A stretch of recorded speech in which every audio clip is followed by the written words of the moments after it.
Stephanie White destroyed CeCe's game. The Fever go down ugly. At this point, it looked like there's a conspiracy against CeCe. We struggled to do what the coaches asked. Stephanie White is not a fan of Caitlin Clark. She's the WNBA's biggest draw. The player fans pay to see. But once again, Caitlin Clark was left watching her team crumble under the weight of her coach's baffling choices. It'll be nice probably not to have to bring the ball up against pressure 94 feet. But like I said, that's what I'm best at. So we're still going to do a lot of that. It's, I think, finding a balance and finding the ways. From head-scratching rotations to leaving her out of the offense altogether, Stephanie White's game plan seemed less like strategy and more like sabotage. They're trying to sabotage Caitlin Clark, bro. How do you have a generational talent on your roster and still sideline her brilliance? Fans aren't just noticing, they're outraged. And if you believe Clark deserves a system that actually lets her lead, now's the time to speak up. Because this wasn't just questionable coaching. This was a masterclass in mismanagement. Caitlin Clark is a new style of player. Caitlin Clark is the tide that rides all boats. Caitlin Clark didn't battle her way back from injury just to stand around as a glorified decoy. Stephanie White under fire by Fever fans. I was disappointed because I felt like there was a lack of competitive fire. Yet that's precisely how she was deployed. In a decision that left even casual viewers scratching their heads, Stephanie White opened the night with Clark posted at small forward, while newly signed Arie McDonald handled the ball. You got the best point guard in the world, and you have her playing small forward. Kelsey Mitchell and Caitlin Clark, which to me was very odd. Think about it. The most instinctive passer women's basketball has ever seen told to watch from the wing. She's coming back from an injury, and you started her at small forward? I think what she was trying to do was have another point guard in the game with Caitlin so that at least that player might pass Caitlin. I don't get it. I don't get it at all.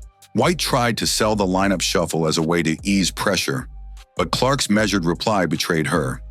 She conceded it might feel nice to avoid full-court traps, then immediately added, "But directing the offense is what I'm built for." Caitlin Clark was going to be playing off the ball, and we know how Caitlin Clark is off the ball. It's ugly. Her eyes dropped, her shoulders tensed. The words were polite, the body language screamed disagreement. That single tweak robbed Clark of her superpowers. It'll be nice probably not to have to bring the ball up against pressure 94 feet. But like I said, that's what I'm best at. So we're still going to do a lot of that. It's, I think, finding a balance and finding the ways. Reading defenses on the fly, manipulating space, dictating tempo. Without her fingerprints, the Fever's offense looked directionless. No flow, no timing, no personality. She won't even look. This is Caitlin Clark, who constantly looks towards the camera. If you look, she will always look towards the camera. She's not even looking at anybody. She's looking down and she's looking up and away. She's pissed. She's pissed. You could almost see defenders exhale, relieved they didn't have to chase a live wire playmaker orchestrating every cut. Instead of revolving around her brilliance, the scheme exploited her gravity to liberate everyone else. Caitlin Clark was going to be playing off the ball, and we know how Caitlin Clark is off the ball. It's ugly. She wasn't asked to dominate or steer, just to lure defenders away. That's not reducing pressure, that's exerting control. It'll be nice probably not to have to bring the ball up against pressure 94 feet. But like I said, that's what I'm best at. So we're still going to do a lot of that. It's, I think, finding a balance and finding the ways. White didn't appear to want Clark running the show. She preferred her tucked neatly to the side. The crowd noticed. Viewers noticed.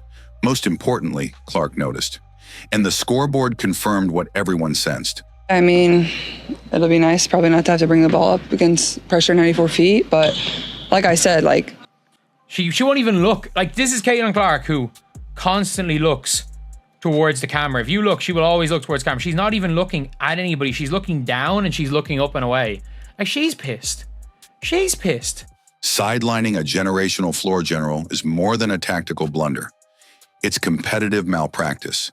Every possession that kept the ball out of her hands was a gift to the opponent and a blow to the Fever's identity. And we just want to use Caitlin's gravity to make them better because Kelsey's one-on-one, Aaliyah's 1-on-0 and 1-on-1. And we want to use them. But we don't want to have to, do things to let Caitlin get good shots. We don't want you to have the ball no more.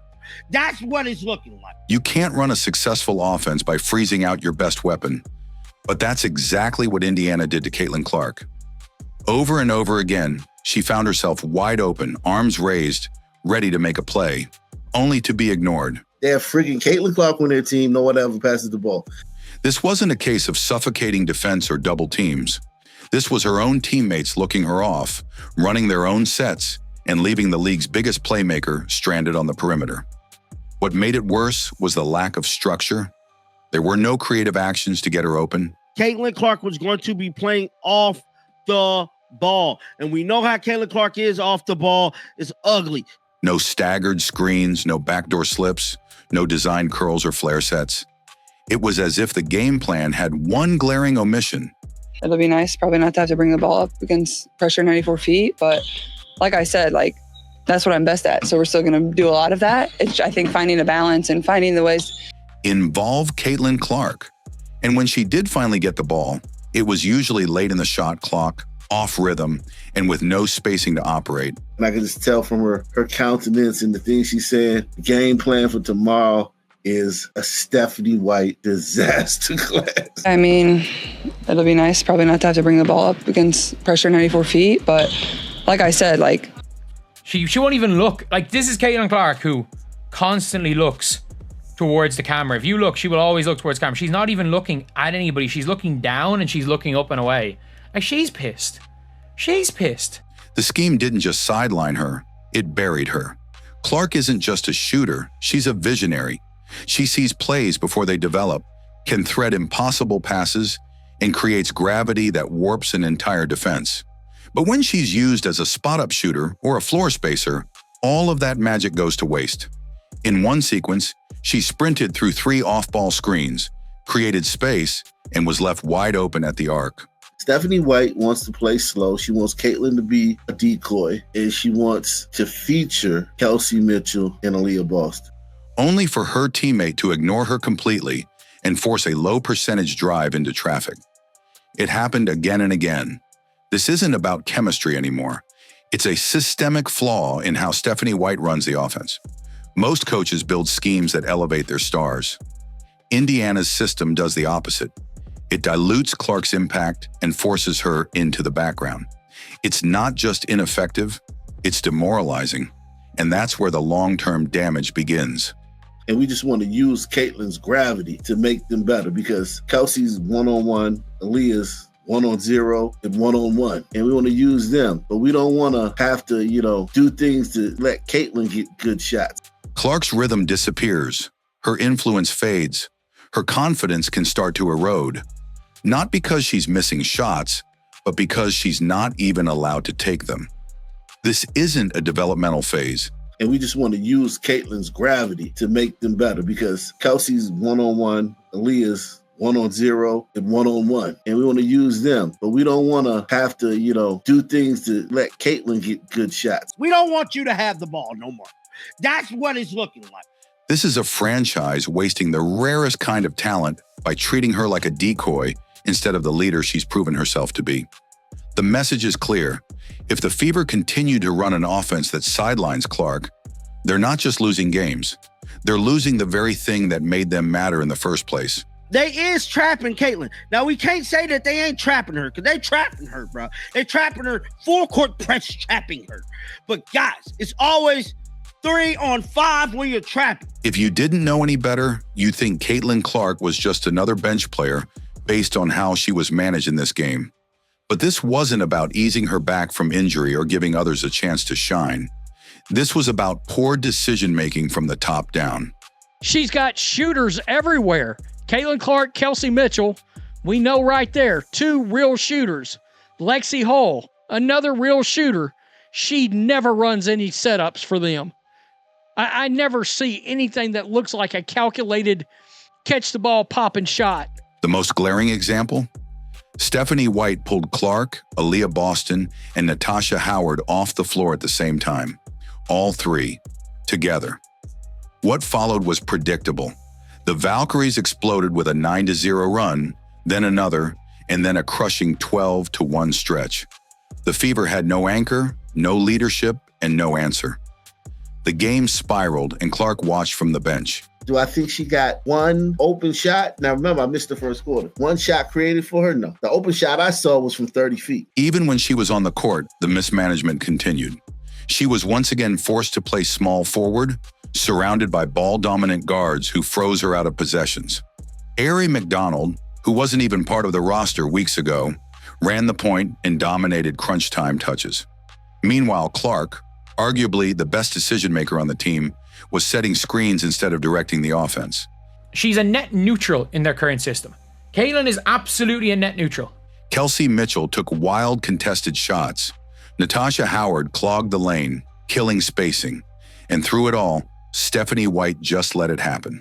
No adjustments, no corrections, no urgency.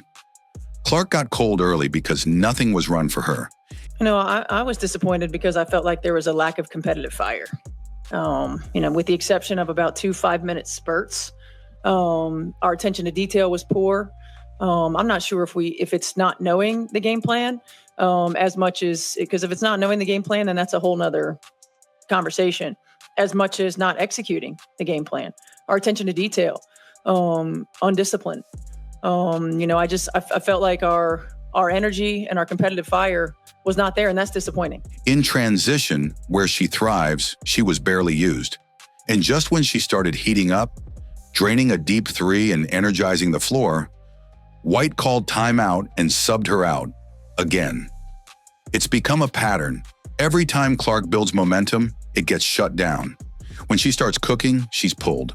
When the offense finally finds a rhythm through her, it gets disrupted. Coach Sides was a better coach in certain situations of the game. Christy Sides didn't blow 4-quarter leads, bro. This doesn't feel like a coach protecting her star. It feels like a coach trying to control her. Either White doesn't understand how to maximize Caitlin, or worse, she doesn't want to. You don't sit your most impactful player when the game's on the line. You don't treat the player who fills arenas like she's just another name on the rotation chart. But in Indiana, that's exactly what's happening. And fans are seeing it. Every poorly timed substitution, every wasted possession, every moment Caitlin is benched while the team flails. It's not just bad strategy. It's eroding trust. It's draining momentum.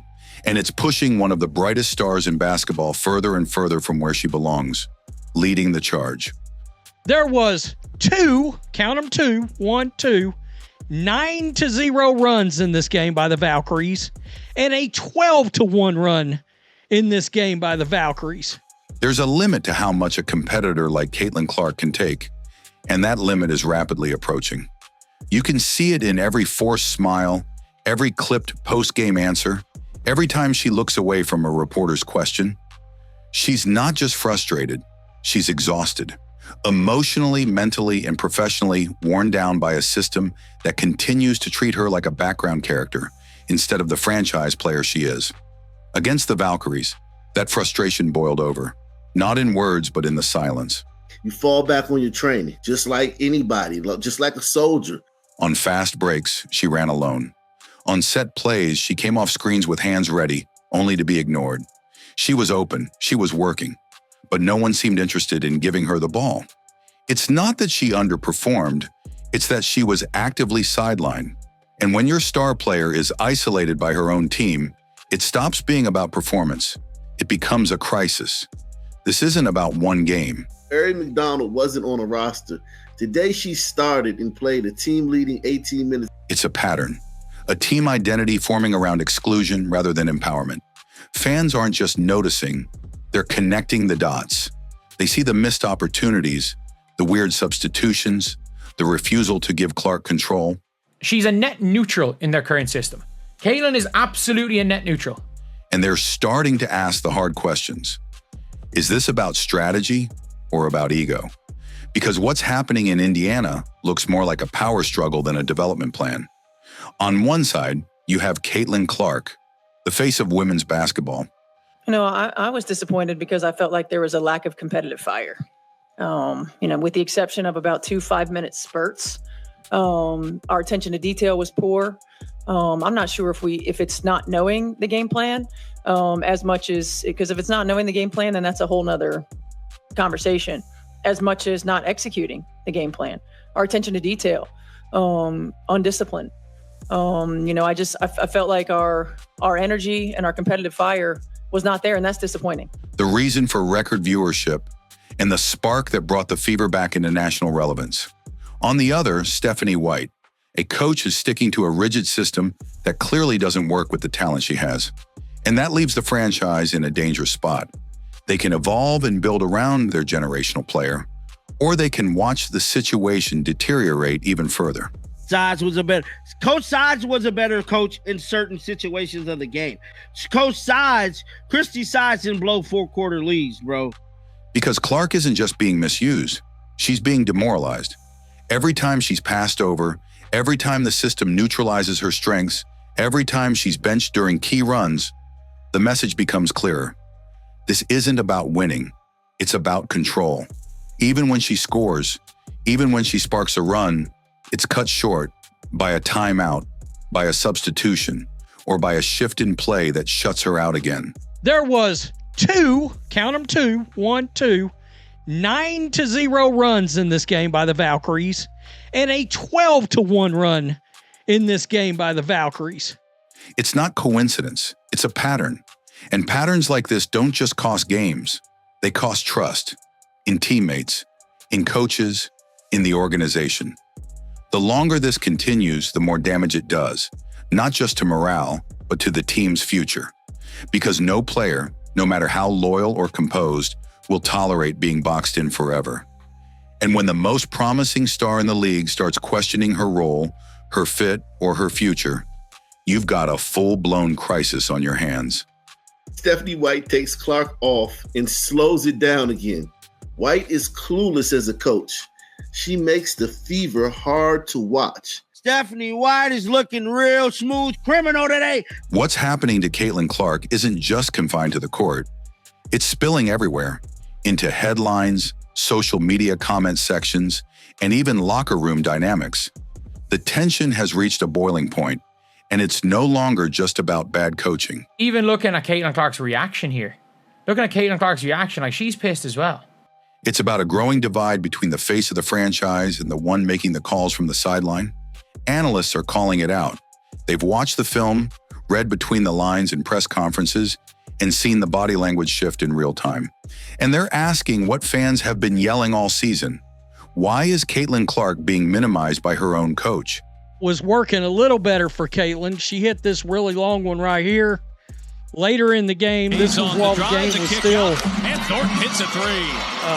Kind of within reach. Right here, she's going to pull up Clark, from a hell of a long way off, knocks that down. This isn't some fringe conspiracy.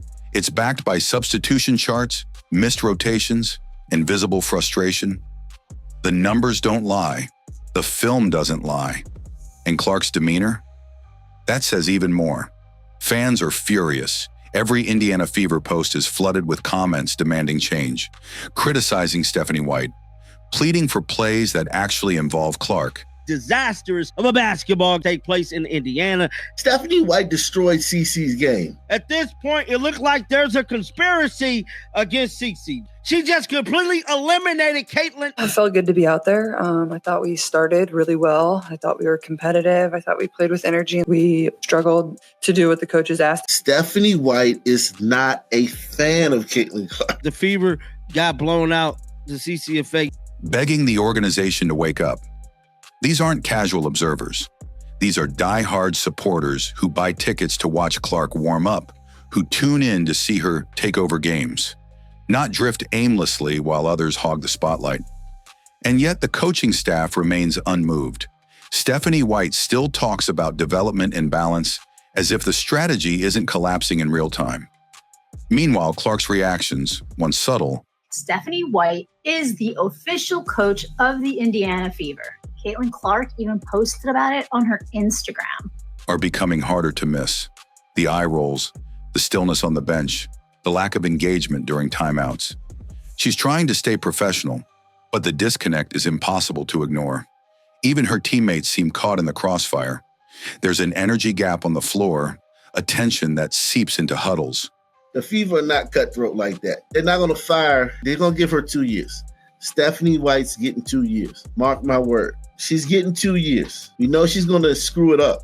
Clark often sits alone during timeouts, not leading, not engaged, not because she doesn't care, but because the system has stripped her of the role she was born to play. And that's what Christy Size did.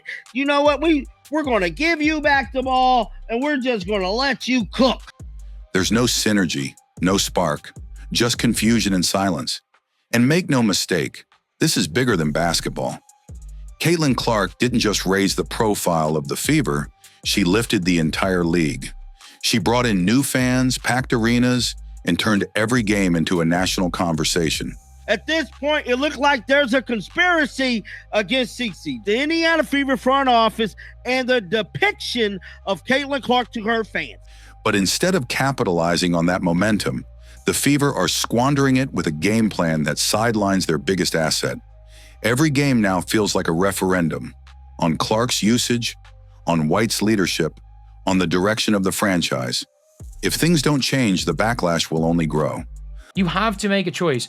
Either you are going and playing through Caitlin, or you're going and playing through Stephanie White's system. Louder media critiques, angrier fans, and a very real risk that Clark starts questioning whether Indiana is the right place for her legacy. Because this isn't just disappointment, it's the beginning of a breakdown. And without swift, decisive action, it could become the moment that defines not just a season, but an era. The Fever are getting very, very close to having to make a choice. And that is, like, do they want to choose Stephanie White or do they want to choose Caitlin Clark? Caitlin Clark isn't just another promising rookie.